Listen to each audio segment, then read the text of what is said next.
Welcome to Networking RX, a podcast devoted to helping business professionals like you enhance your networking skills in order to become more proficient giving and receiving quality business referrals and improving the overall quality of your life and the lives of those around you. The Networking RX podcast is a production of AmSpirit Business Connections, an organization whose mission is to empower business success through networking. A number of years ago, for those who don't know me, a number of years ago, my kids play soccer.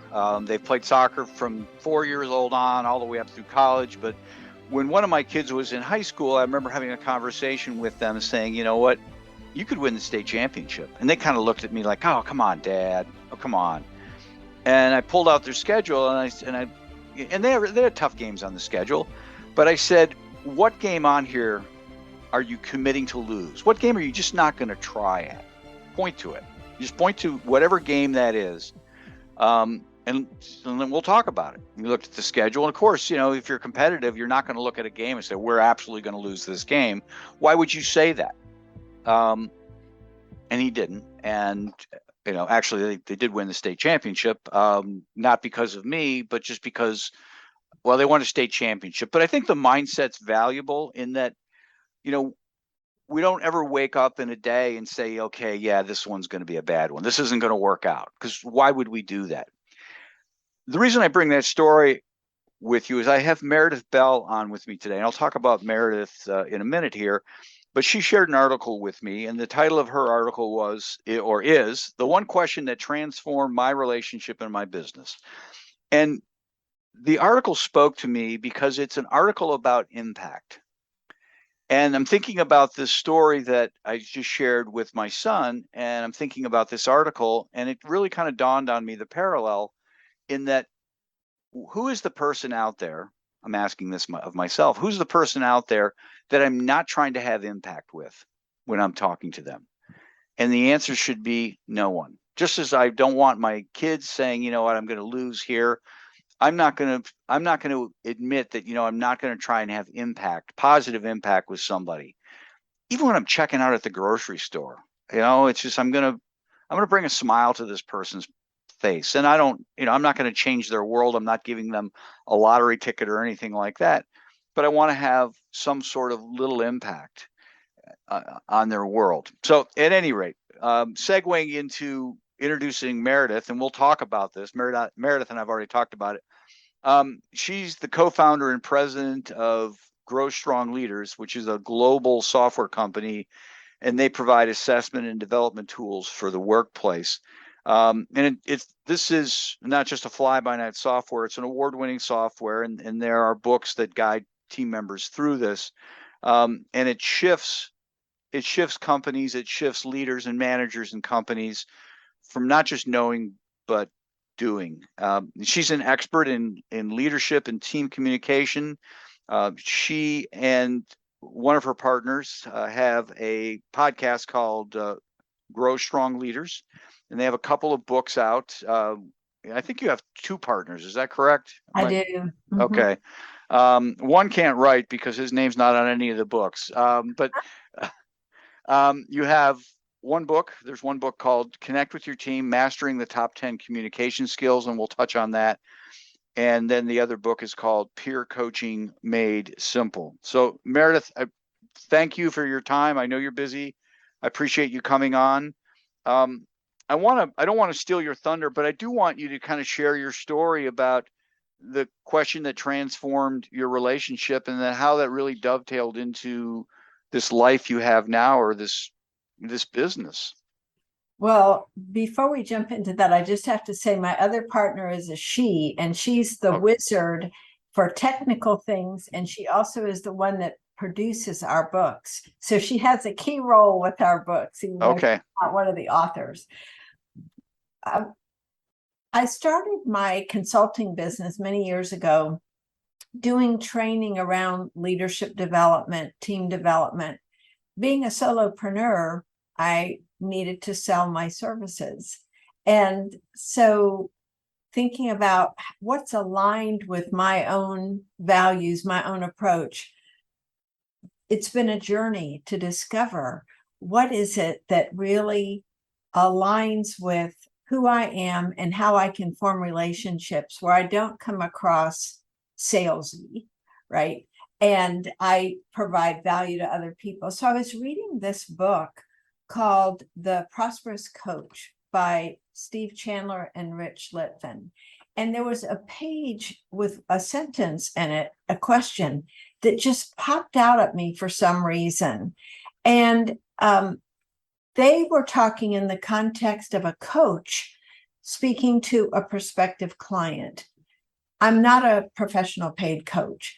And so I still saw immense value in this question for all the sales conversations I would have and other kinds of conversations. And the question was, how can I serve this person so powerfully that they never forget our conversation for the rest of their life? And the reason it jumped out at me is I got to thinking how in the past, some of the conversations I had had were around with people who might be interested in our products.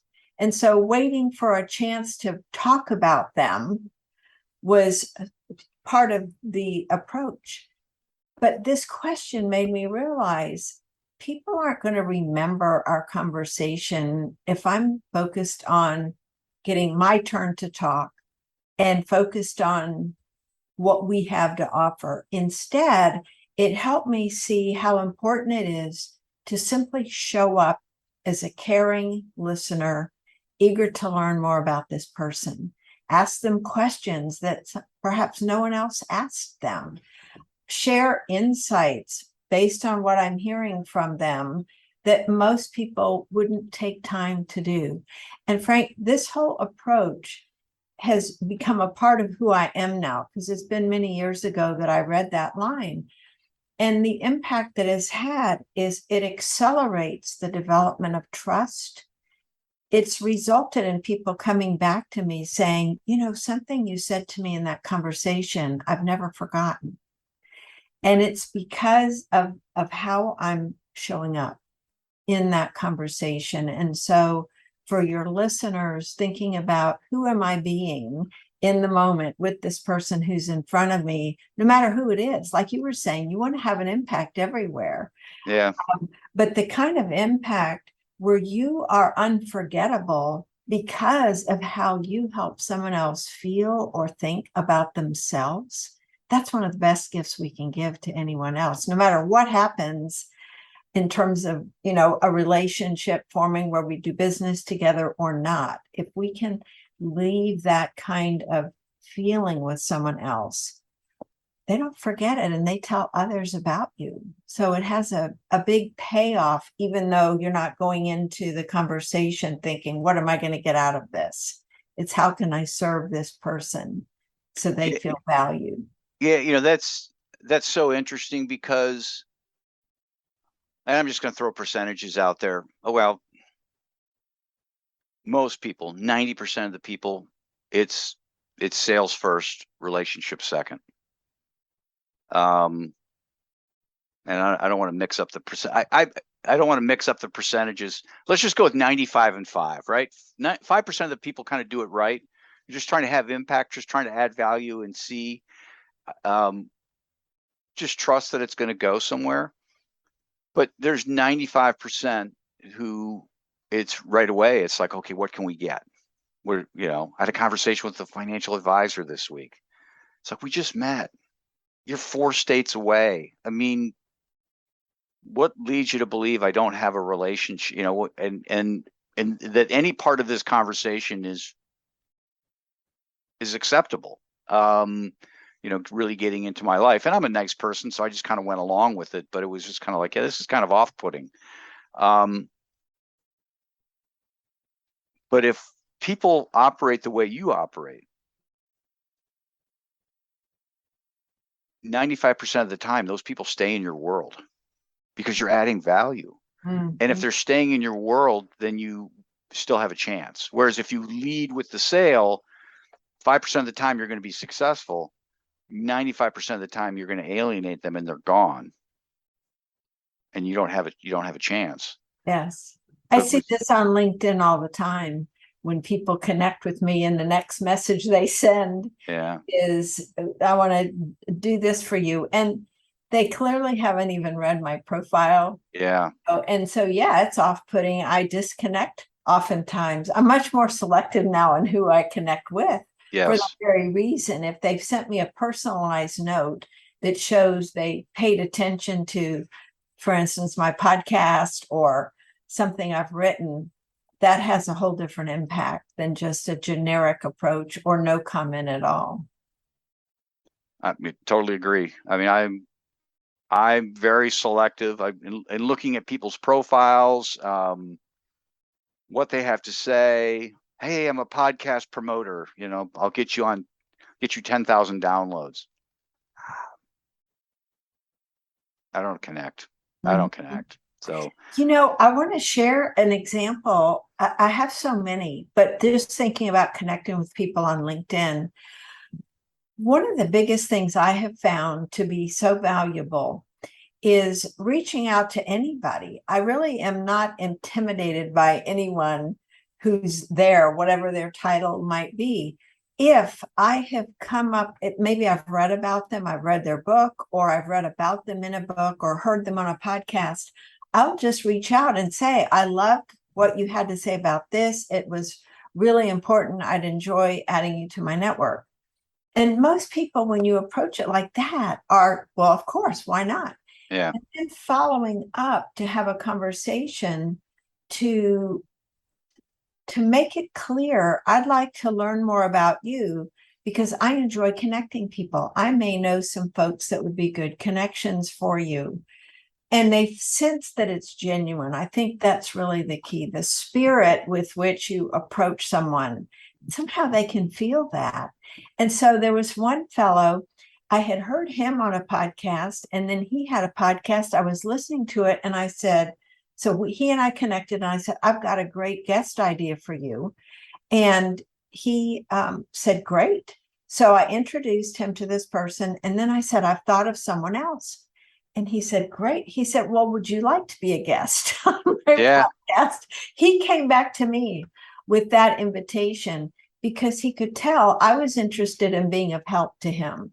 I wasn't asking for anything. And I think that's the key. When people can feel that desire on your part to be of help to them, then they're welcoming this ability to have a relationship. And that individual has opened a number of doors for me with other people and other situations that I would never have had otherwise. So I think that's really an important point, is how can I serve this person first? What can I do with no expectations, no strings attached, but just I value who they are. And so what can I do for them that would be helpful?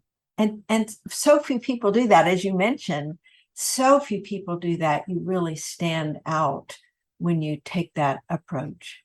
Yeah, I envision that person that you reached out to and gave them a couple quality podcast guests. That's a mouthful there.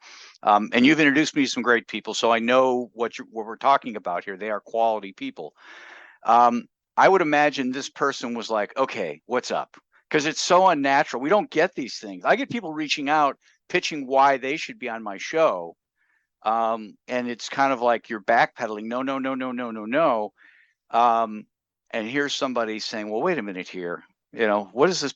Where's my wallet? What's this person doing? How is she getting me? And then when they come to realize that you're just truly, you're trying to help them and you're helping the other person too, which is part of the equation. It's really kind of a double gift. Mm-hmm. But I can just see that person like, what the heck is going on? But we get back to the word impact. It's an amazing impact that you have on these people by doing those sorts of things. And, wish more people would embrace it. I think it's a hard thing. Frank, I was just thinking how it's one of those things you wire your brain over time. Yeah. That's one of the things we write about. When you have a way that you've been doing things over time, let's take listening as an example. And maybe you have a habit of interrupting or finishing people's sentences, and now you want to be quiet and let them finish. That's not easy to change because your habit is kicking in there. So it takes a conscious effort. Similarly, if the pattern has been pitch first, or, see if we can do a give and take kind of thing, rather than how can I serve this person, that's a whole new pattern to establish. Now it comes naturally for me because I've been doing it for so long. It just takes practice like any other skill. And what happens then when I'm listening to somebody is I'm thinking, who do I know that would be a good connection for them? Whether it's a guest on a podcast or just a potential synergy, business opportunity, whatever it might be, just listening for where's a gap in where they are right now, what they might need, who might be important for them to know, and being willing to make those introductions. Again, without any expectation of something coming back to me. I kind of just trust this whole thing of putting good out into the world, having a positive impact in whatever way I can, and everything works out. I don't have to rely on this person. It's sort of like the universal positive energy. It all comes around eventually. I totally agree with you. I think part of the problem out there, and I've jokingly asked this question of people on the podcast, who's teaching these people these monstrous ways of trying to connect?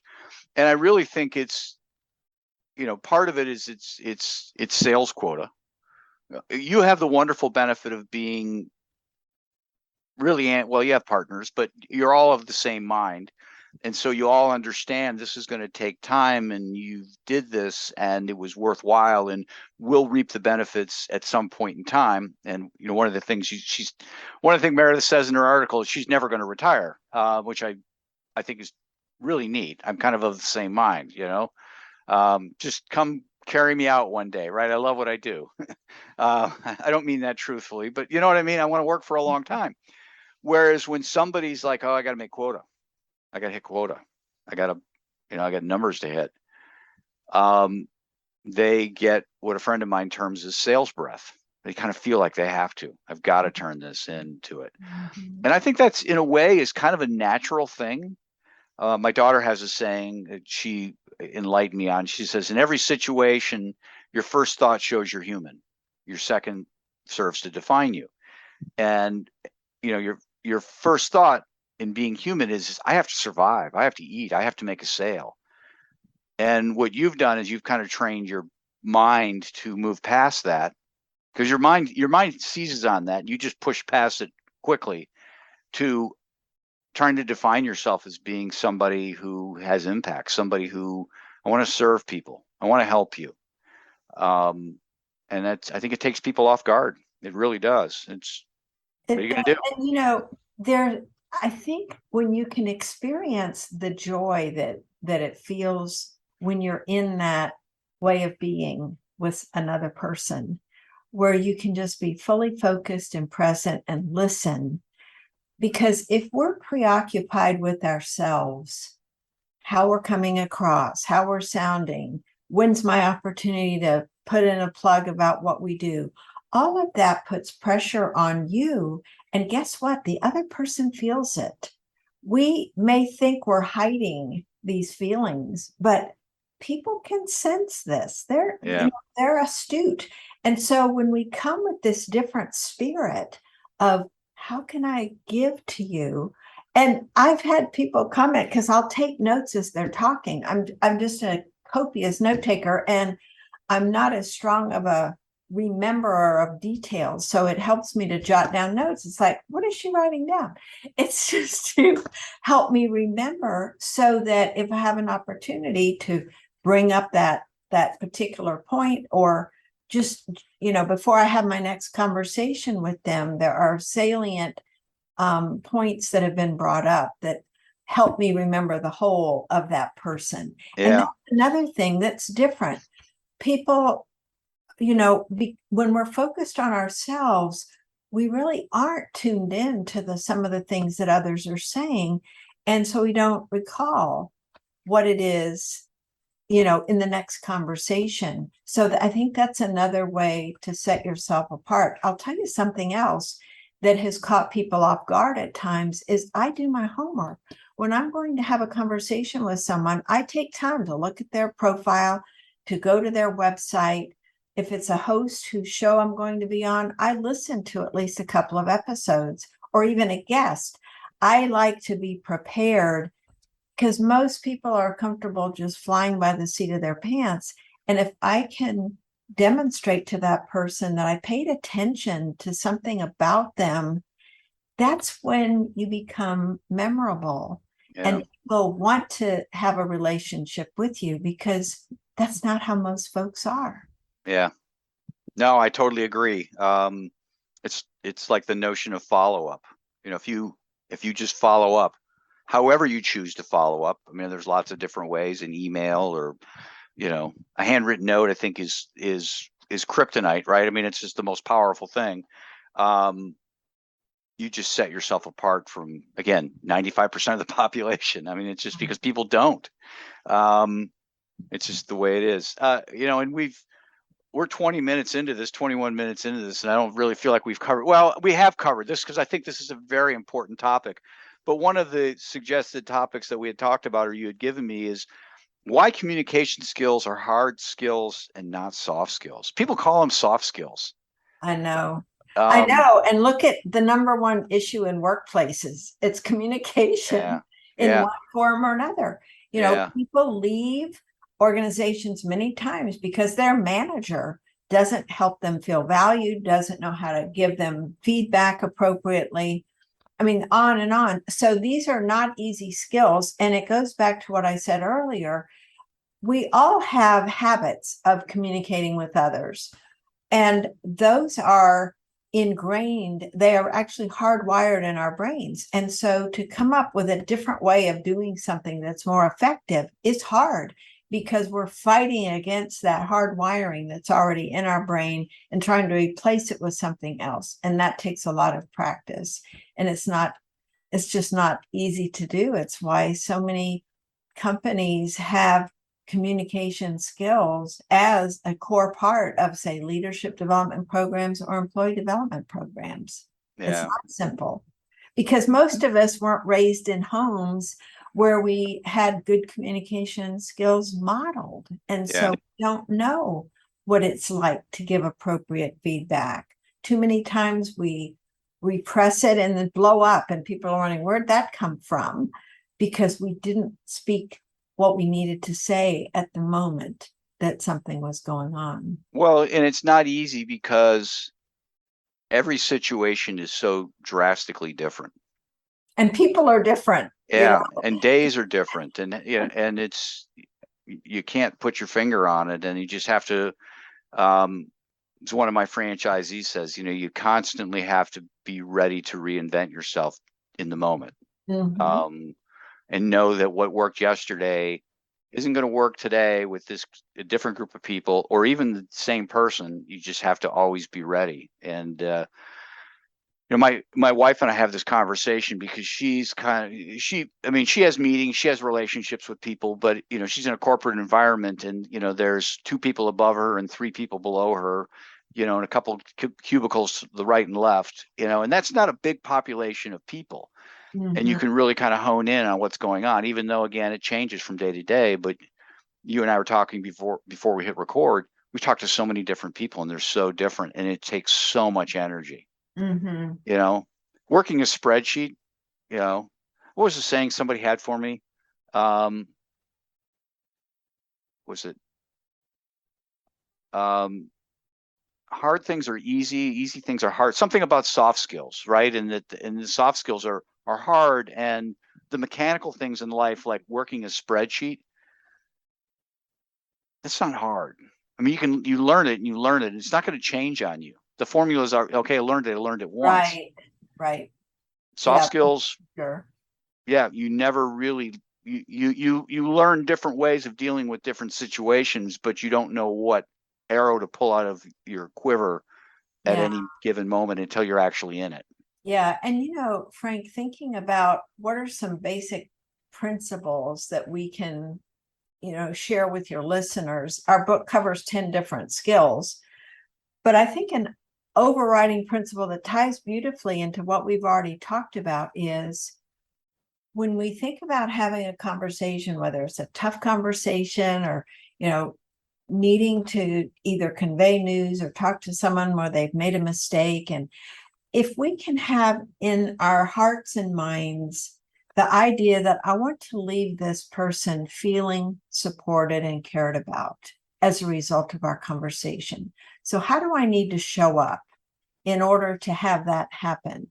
And it doesn't work well if we show up angry, impatient, frustrated, because people feel that and they are going to react to it and probably get defensive. And then it's very difficult to have an honest conversation. So if we can affirm that person, their value, who they are, and help them sense that we're coming from a place of, I want to help you get better. I'm committed to your growth development. And so this information is important for you to hear. That feels so different than you really screwed up and it better not happen again. And it's jumping on someone. It has a whole different feel to it. And, you and I have both talked to lots of different leaders and people who've been led. And the folks that they value and appreciate the most are those who challenge them to grow, but are also there to support them, and be with them as they are struggling to grow or improve.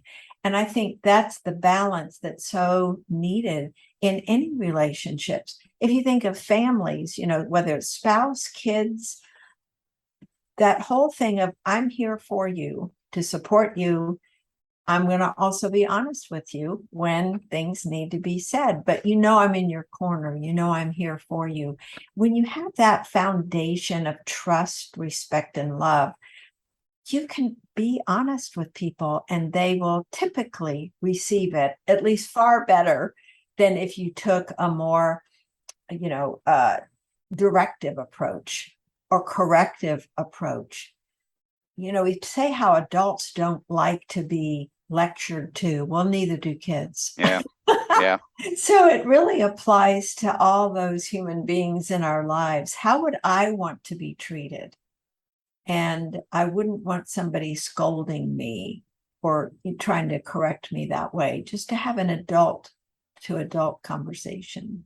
Well, what I want to do real quick here is I want you to talk a little bit about Grow Strong Leaders and who you're looking for, how people can get a hold of you.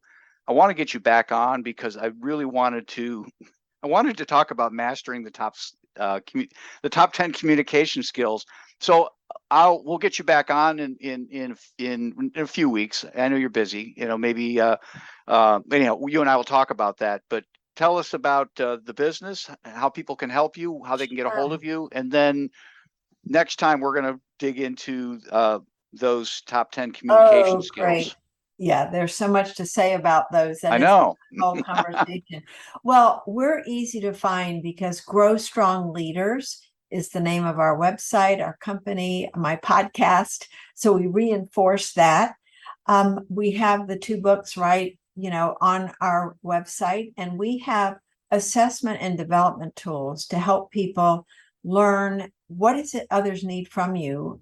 Most of your listeners may be familiar with 360-degree feedback. Mm-hmm. That's one of the tools that we've created. By the way, that was first developed more than 25 years ago, and we've got clients that have worked with us now for over 20 years. So we, live what we preach about relationship building and not being transactional. Our goal is to help grow people who have the title of leader in some form or other, but also everyone, because that personal leadership is going to serve you well no matter what role you have in life, at work or at home.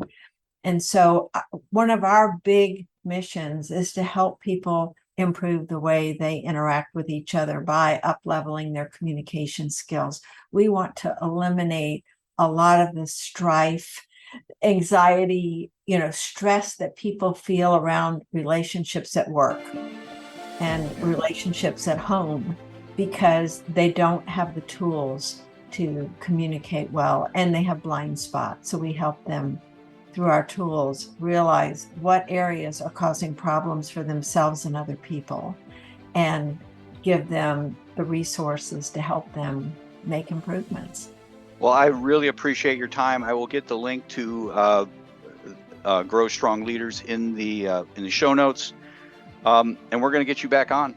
We're going to talk about the top 10 communication skills. Thanks, Frank. I'll look forward to it. Thanks for joining us on the Networking RX podcast. Please put what you've learned into action today and let us know if you have questions, comments, or ideas for future topics. You can email them to us at podcast@amspirit.com. That's AMSPIRIT.com. Finally, so you never miss an episode, be sure to subscribe to the Networking RX podcast through iTunes, Overcast, or however you receive your podcasts. Now get out and network with someone. The Networking RX podcast is the copyright production of AmSpirit Business Connection. All rights reserved.